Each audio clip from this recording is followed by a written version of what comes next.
are in the middle of the wood, in the middle of Kent, and I'm here with Ben and Jason and the Beta Band. I can't believe it. You dirty monkeys coming out into the filthy, filthy woodland of Kent. Let me wander through the wood now. See you later, lads. All right. First off, I've got a lovely brazier here. I've got a box of shoes. And I've got a lovely looking commando boot here, which I'm going to put on the fire. And there goes the first boot in the fire. Yay! Not only that, but an encore acoustic guitar, which is totally rubbish. That's going in the fire there. Oh, that's fallen out of the fire. I'm moving back into the heart of the woodland now. Shall we have a listen to some of the sounds of the wood? Let's have a look, listen to some of those. That's crows, emissaries of despair, viceroys of filth, sentinels of doom, black-hearted messengers from the dung heap of misery. These are some of the words and names that I call crows. If anyone's got any other names, then they can ring in on 0898-COCK.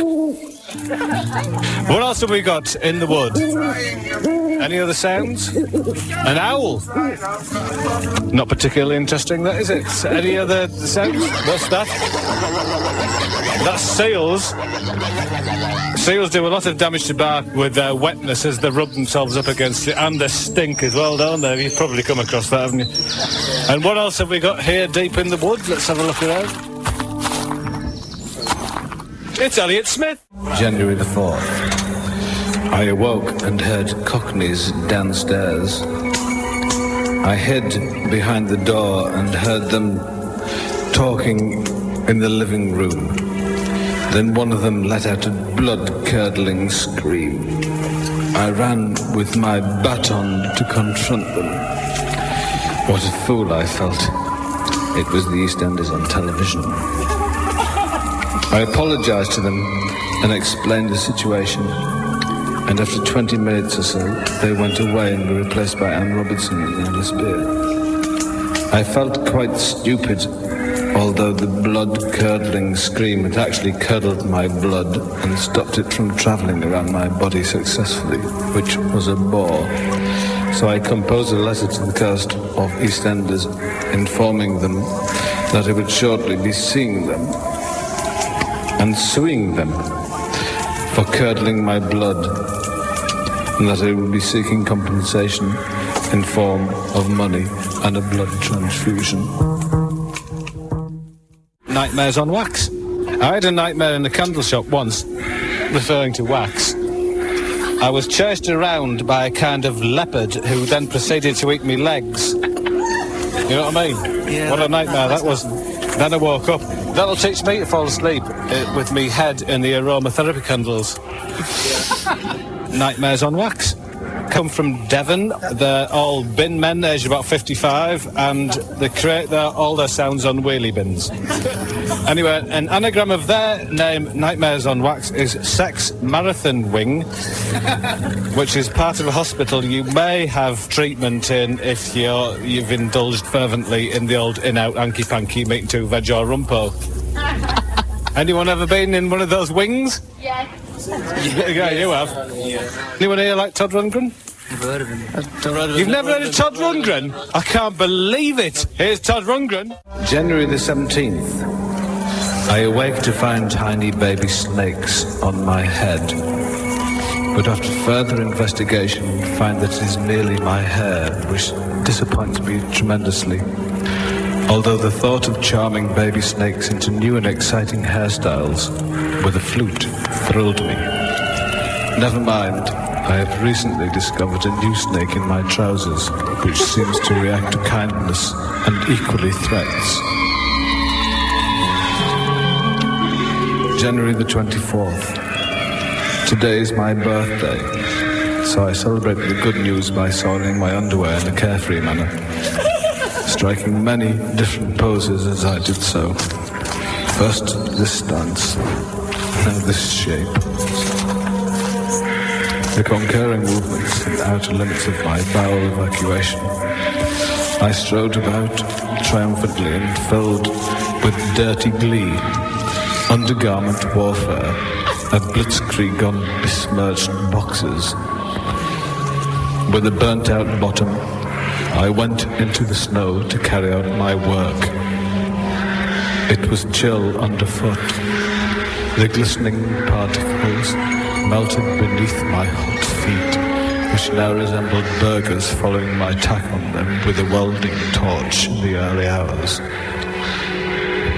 Having completed my work, I slammed the greenhouse door and all the glass fell out and into the pots containing sultanas.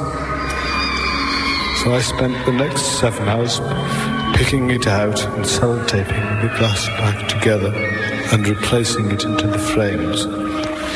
As the evening fell, I decided I was tired of being blind. So I removed the fish kettle from my face. I can't carry on anymore. Put the next record on. Henry Cow. And before that we had Looper and the Treehouse, and before that we had Todd Rundgren. An anagram of Todd Rundgren is Dern Dog Dirt, which is presumably what Todd said when he stood in a portion of it on his way to get Leroy a woman. Was that Leroy, the bloke from Fame? We just don't know at this stage. I'm talking now to Ben and Jason. And you're the new kind of Simon and Garfunkel types. I think we're the new René and Renata. You're both from Scarborough? Yeah. Are you not? Yeah, that's right. Yes. Broad accents. Broad Scarborough accents. Now, is it true you were both sacked from Tyrac because your arses were too hairy? and you had complaints? Jim, you said you wouldn't mention that. We went on to work in sock shop, that was all right. How was that then? That was okay, but they had a problem with their necks, so we had to go. Nick a box. Yeah. So Wrists there, yeah. Ben and Jason is that a very original name for yourself? Why don't you call yourselves Knickerbox or Minge Mint? Minge Mint, yeah, we did think about Minge Mint for a while. Like that. Or Fats and Smalls. Yeah. Why not that? Sounds like a good name. No one's ever used that before. We should have come to you first. Maybe you should. Mixed nuts. Something like that. It's pouring out of you, aren't they? Jason and the Argonaut, but which one would be the Argonaut?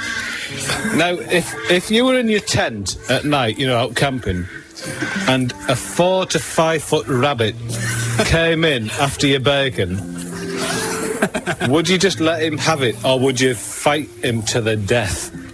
Can you share it with him? Can you negotiate with rabbits? I don't think you can, really.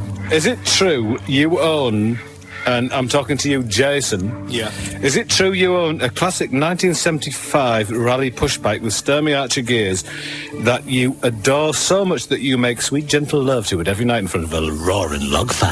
Yeah, I'm afraid it is. Yeah. Well, it used to be a Commando, but I then got a chopper and then moved on to the racing bike. You got a chopper? Yeah. I got a chopper. Isn't it great when the chopper goes up? It's tremendous, isn't it? Yeah. Choppers are great to ride. Yeah. Can we get any more chopper jokes? I'm sure there's plenty. Shall we talk about your career then? No, fair enough. Bikes are far more interesting. Is it true, because I've heard rumours that you, Ben, your body is 90% cake? That's what I've heard. I'm not bothered. I don't care if you're not. That's what I've heard. They call me Battenberg boy at school. So which is the 10% that's not cake? My head. That's more than 10%. No, because as far as I can see by looking at you now, your head is probably about 3 foot. Yeah, he is. And are you going to sing a song for us tonight? No. Yes. Oh, are we? Jason, what did you have in your keyboards earlier on? I had a dragonfly on my work. A dragonfly stuck in his keyboard. Can you imagine that? It's Ben and Jason with their guitar, live in the wood. 2, 3, 4. Well, that was the Beastie Boys with I Don't Know. Well, I'm wandering about the wood now. I'm leaving Ben and Jason, and hang on a minute. What's that down there? Looks like a little rabbit I've stood on. Who have we got down here? Who's this? Emily. Emily who? Reed. Emily Reed. And what do you do for a living, Emily? Nothing, except for go to school. Well, I'm not interested in that. So, wandering about the wood. Who are you? I'm Mike. And what do you do? I'm a fine art auctioneer. Right. There's loads of people in this wood. It stinks, doesn't it? Disgusting! Tell me about the smell. It's horrible. The joys of letting off stink bombs in a wood. Something you can't be beat. I encourage everyone to go and get stink bombs and lay them. Well, I used to like laying them in libraries, but, you know, I'm not going to encourage children to do that sort of thing, although it is a very good idea. And drifting back through the wood, past bongos, you must excuse me if I play it wrong.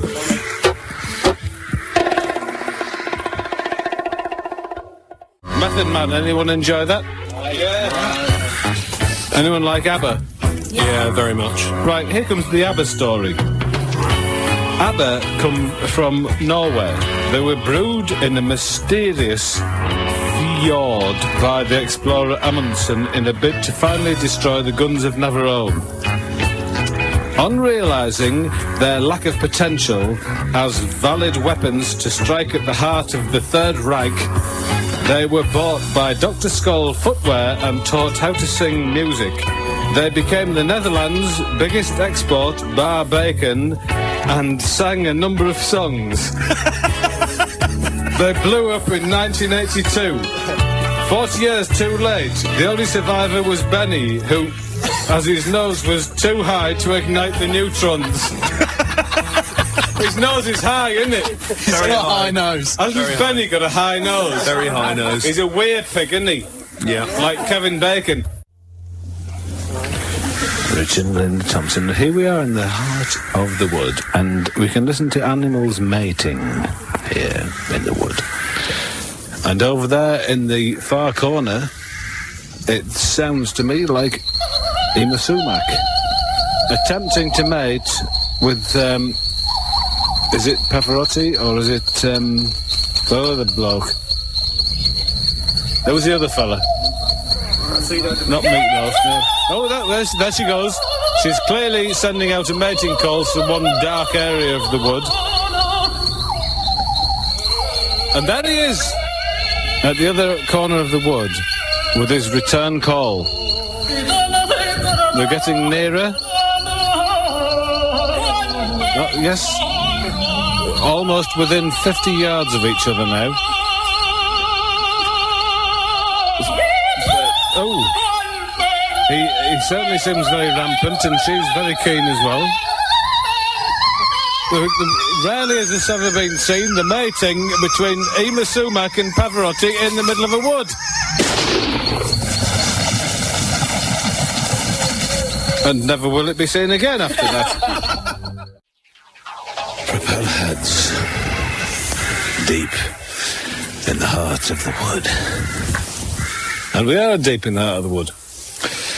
Although a lot of people might not think we are. We are, actually, aren't we? Yeah. It's very dark, and we're all very sleepy. Very woody. We're all dropping off a bit. So I'm going to start counting sheep. 1, 2, 3, 4, 5, 6. 1, 7, 8. 1, 9. 3, 1,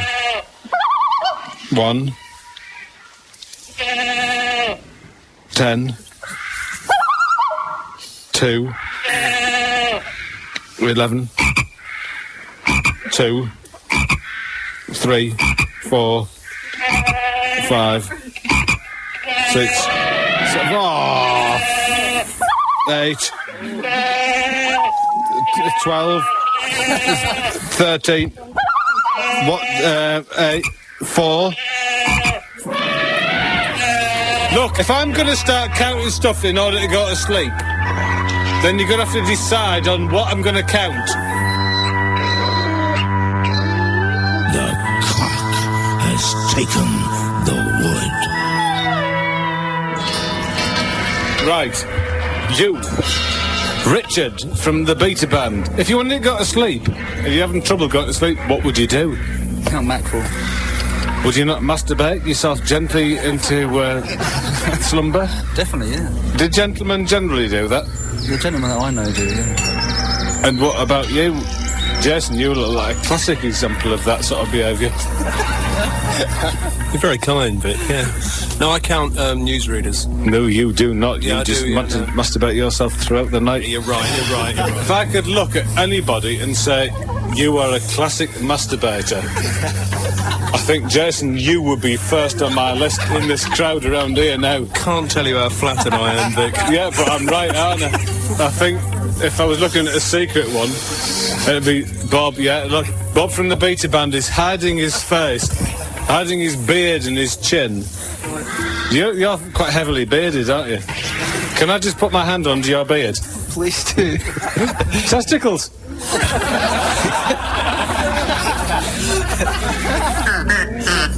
Yeah, and that's the sound of them rattling in the wind.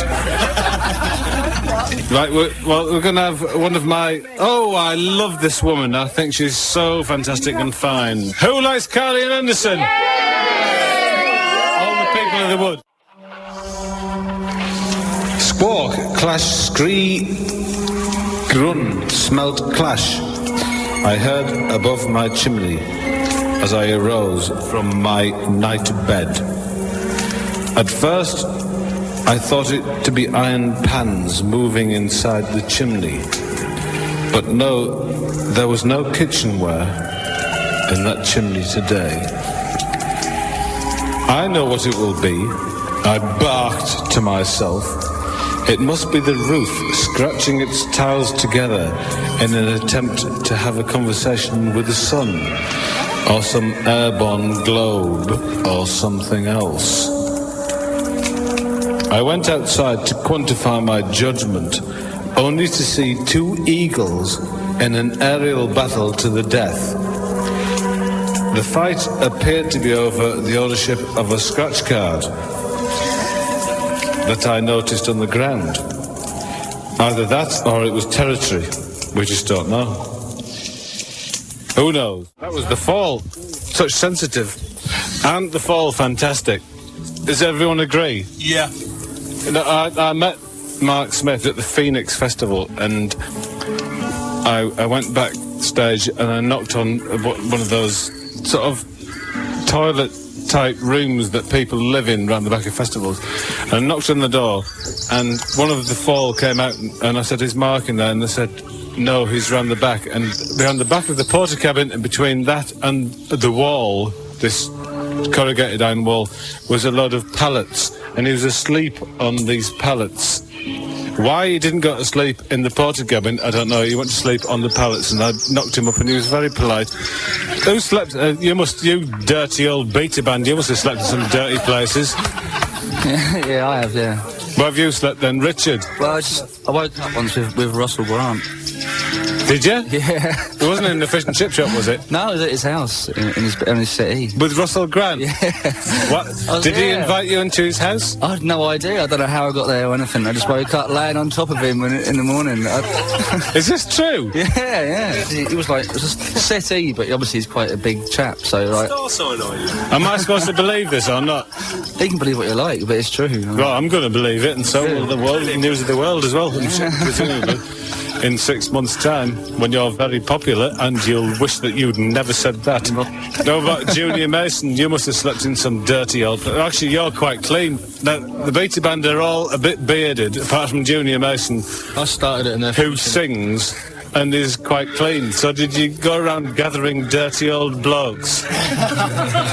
No, I used to go to scooter rallies and I slept in a skip once. That's about all I can give you right now. But you look really quite clean and well presented. Well, I'm a pop star now. Well, yeah, you're a pop star. But what about all the dirty old bearded fellas you have surrounding you? I'm looking now instantly at Bob up there, who's hiding away once again. He hid away once again earlier on when we were talking about onanism. He's hiding away again now. Michael Owen. No, you must have slept in some dirty old pastures. That's true. Come and tell us where you've slept. Slept under Chelsea Bridge once, but it's pretty cold. What for? Because I couldn't make it home. It's too far away. And where was your home at that time? London Bridge. Anyone heard of Lewis Taylor? Yeah. I'm going to play my favourite track. It's Bittersweet. I hope you enjoy it. Mercury Rev. So anyway, the beta band were on. I've got some questions for you now then. Richard, you're the woolly-haired member of the group. Now, if I said I was curling a tusk, what would I be on about? The usual thing that you're on about. Some sort of toilet humour, I should imagine. Yeah, I would be. It is toilet humour. I would be laying down a good old turd, curling a tusk. And I can imagine you do that with strength as well. Give me another name for laying a good old solid log. Without using the word curling. Bog sausage. Bog sausage is a good one. Sending a friend off to the coast. The final Frankfurter, laying the clay for today. I was away camping with my comedy partner Bob and Miles Hunt from the Wonder Stuff, and we were camping, and I went off to have a wee-wee. Whilst I was away in the ferns, this was in the New Forest, I came across this huge 3-foot cross pile of cow dung, and I came back and I said to Bob, I said, "You must come and see what I've just left in the field." And I'm so embarrassed, and I don't know what happened to it. And he came back and looked at it, and he really did think that I actually did do that. All right, then, have a listen to this. MC Manmud.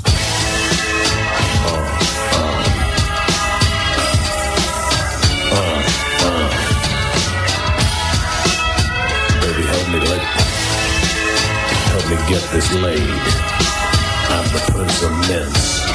On the throne tonight, here comes the mother load. And I'm gonna lay it on you. Coming down the chute fresh. You know what I'm saying. You know what I'm laying. Mud on the tracks, not up my back. Kids doing cactus, neighborhood whack, but I'm back. Man, not giving it slack to the back of the pan. I'm your man. I'm laying flat, ripping up my ass off to give you what's due. It's cool. I'm blue in the face. It's the place to lay. I'm not gay. Push it out, not in. It's a sin. I don't give in. I'm the pusher man, in the can, laying low. It's the only way I know. MC Manmud laying his pace, no haste, no waste. Lay.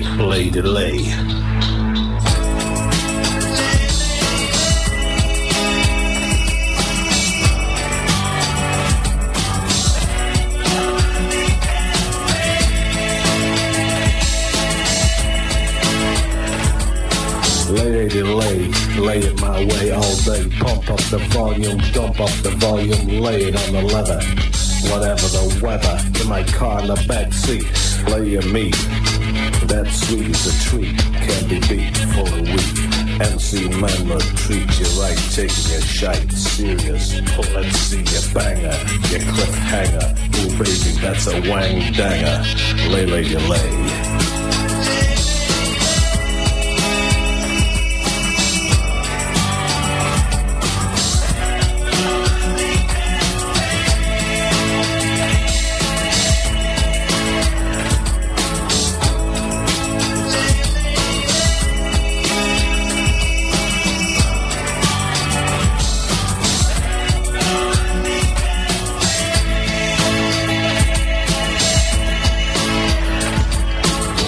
Manmud lay mud on the tracks. I'll be back, I don't need no lax. I'm pumping my mud to the max. Quack, quack, goes my ass. No tax, no wax, just plain Manmud, it's a fact. From my crack, black, compact, nutty slack. MC Manmud, the Prince of Mints. Laying down the mother load. Lay, lady, lay.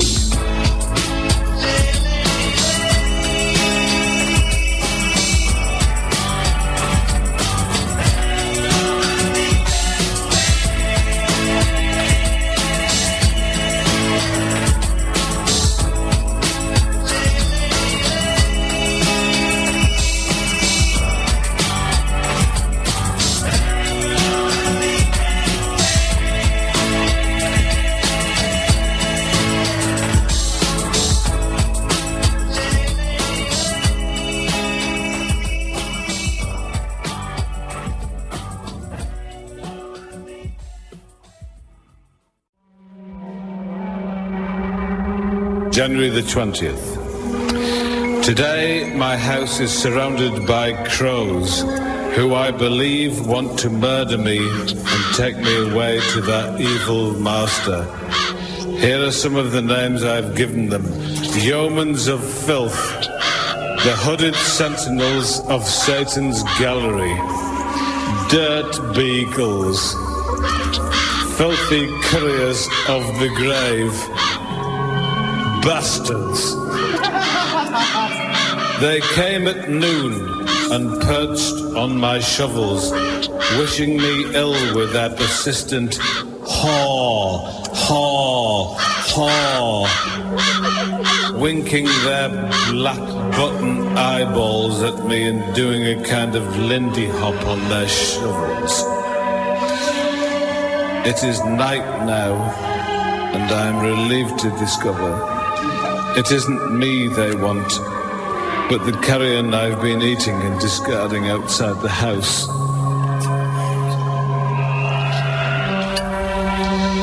January the 26th. Went to get the bleach from the depot. I saw lizards at war on the way. I covered my crotch as I passed by, just in case they turned on me. I filled the wheelbarrow with bleachers and jogged back, singing Tannenhauser and the Song of the Whale, when I came across a stump where I relaxed for some time. Whilst I stood relaxing by the stump, a young man came to look at me. He wore a red rubbery hat with 5 points and had a goiter. He was dressed in the finest bronze harness, cloak, and had terrible scrawny legs. He pecked at the earth a while and then walked off, singing rock-a-boogaloo, rock-a-boogaloo, rock-a-boogaloo, until he disappeared into the bushes. The next visitor was Jomo Kenyatta, and after him the singer from Blondie, with her backing group Blondie.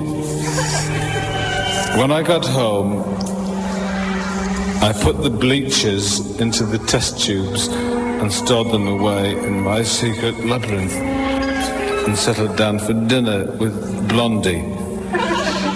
She had dismissed her backing group Blondie and returned with me to the bleach barrow. I spoon-fed her sultanas, as she had no arms nor legs for that matter. It was difficult to feed her as she had no mouth or face. I began to grow sceptical about her being Blondie. She looked nothing like her. She looked like a brick. So I took her outside and threw her in the lake. She was a brick. That was Nick Harper. Hope you find. Jason is stuffing his face with what looks to be mutton. Ben and Jason look like they enjoy food, but the beta band clearly never eat. All virtually bearded and live in amongst ivy and perhaps feed on shreds of grubs or bark or little pieces of shit. Jason, you're what I might call very chinny. There's a lot of truth in that, Vic, I've got to be said. Oh, Jason just fallen off his chair. Yes!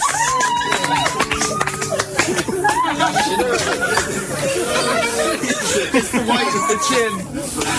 It's a good-sized chin you've got on you, Jason, isn't it? It's the chin. It propelled me backwards. Did that just fall, you know... I've lost my cigarette. You could actually balance a cigarette on your chin, couldn't you? It's the Mekons! Do you like Jimi Hendrix? Yes. Let me tell you about the Jimi Hendrix experience. They were the first all-black rock band being all Afro-American except Mitch Mitchell and Noel Redding. Their hits included The Wind Cries Mary, written after Jimmy broke wind, and the subsequent anal fart appeared to say Mary in a high-pitched farty way. Jimmy's flamboyant shirts often startled people into thinking that a peacock was on stage and threw him peanuts, which he gnawed at if his guitar wasn't available.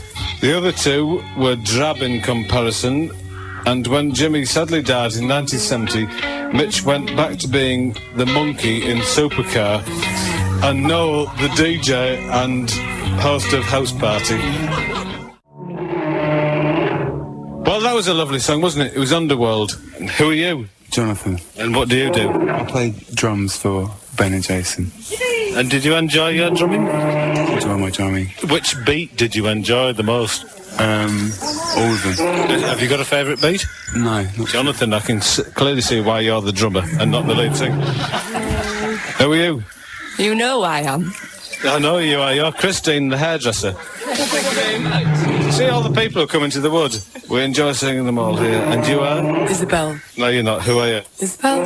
Tell us the truth. Isabel, your wife. Do you know, the saddest things really happened. We had a fake bear that was supposed to come up and attack someone, and it's really not worked at all. My wife has attempted to have sexual intercourse with it. Yes! Thank you very much, ladies and gentlemen. I am Vic Reeves, the cock of the wood, and I would like to thank Ben and Jason. For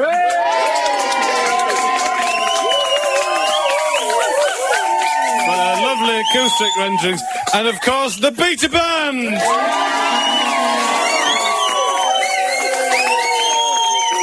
With all their horns and their lovely horns and their business and all that stuff that they have with them. Thank you very much from the depths of the wood. Good night.